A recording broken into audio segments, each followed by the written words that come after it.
விழா குழுவுக்கு வணக்கம். வணக்கம் வணக்கம் வணக்கம் தலைவரே. எஸ்ண்ணே. ஓகே, ஏன் இருட்டில் வைக்கிறீங்க அது மக்கள் கேட்பாங்க, அதுக்கான ரீசன் நீங்களே சொல்லுங்க. அது என்ன ரவுண்ட் த கிளாக் வேலை செய்யறோம் நம்ம வந்து அவார்ட்ஸ்க்காக 24/7 ஆமா விழாக்குள்ள ஒர்க் பண்ற ஒரே பண்ணது. அதனாலதான் இன்னைக்கு எதுக்கு இந்த கூடுகை எதுக்காக? கூடுகை கூடுகை என்ன கூடுகை என்னங்க நல்ல தமிழ் வார்த்தையெல்லாம் பேசுறானே. ஒரு படித்த இளைஞன் படுத்த இலை ஹலோ படித்த இளைஞனுங்க கூடுகைன்னு நல்லா சேர்த்ததா. படுத்த இளைஞன் படித்த இளைஞன்.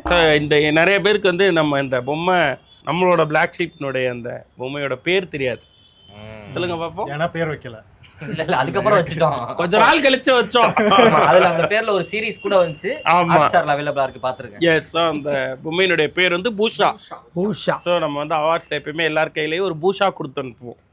ஃபர்ஸ்ட் அவார்ட்ல வந்து பூஷா வந்து இப்படி இல்லை, இப்போதான் கோல்டு பிளாக்லாம் இருக்காப்புல. ரெண்டாவது பட்ஜெட்டாகவும் இப்போ மெட்டாலிக் வந்து ரொம்ப காஸ்ட்லி. இப்போ நம்ம பண்றது இதை விட காஸ்ட்லியான அவார்ட்ஸ்லாம் இருக்கு. அது வெயிட் ஏற ஏற கிறிஸ்டல்லாம் இதை விட காஸ்ட்லியா இருக்கு.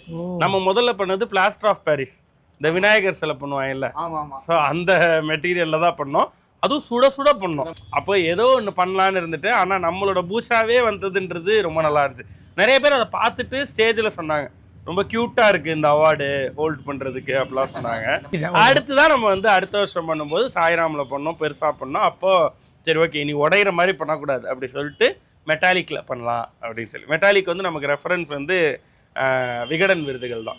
ஸோ விகடன் நம்ம ஒரு தடவை வாங்குறப்ப அந்த வெயிட் அதை தூக்குறப்ப அது ஒரு பயங்கர ஃபீலா இருக்காது.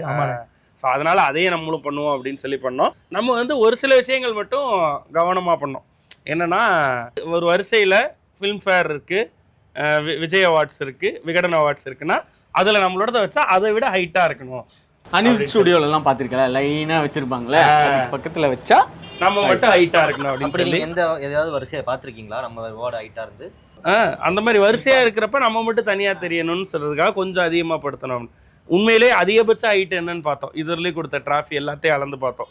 ஸோ அதில் வந்து 6 இன்ச்சோ 6.25 இன்ச்சோ இருந்துச்சு. நம்ம வந்து 6.5 6.25 பண்ணோம். இப்போ நடத்த போற அவார்ட்ல ஏதாவது சேஞ்சா வேற என்ன கேட்குறாங்க? நம்மளோடது அகாடமி அவார்டு தானே. அகாடமி அவார்டுன்றது அகாடமி அவார்ட்ஸ் கூட ஏதோ ஒரு செட் ஆஃப் ஆட்கள் உட்காந்து ஜூரி உட்காந்து செலக்ட் பண்ற அவார்டு. ஆனா நம்மளோடது ஓட்டு போட்டு மக்கள் செலக்ட் பண்ற அவார்டு. ஓகே, ஸோ விழா கமிட்டியினுடைய இந்த அவார்ட் டிசைன் பத்தின அப்டேட் இதுதான் இன்னைக்கு. Okay, super. மறுபடியும் நாளைக்கு சந்திப்போம்.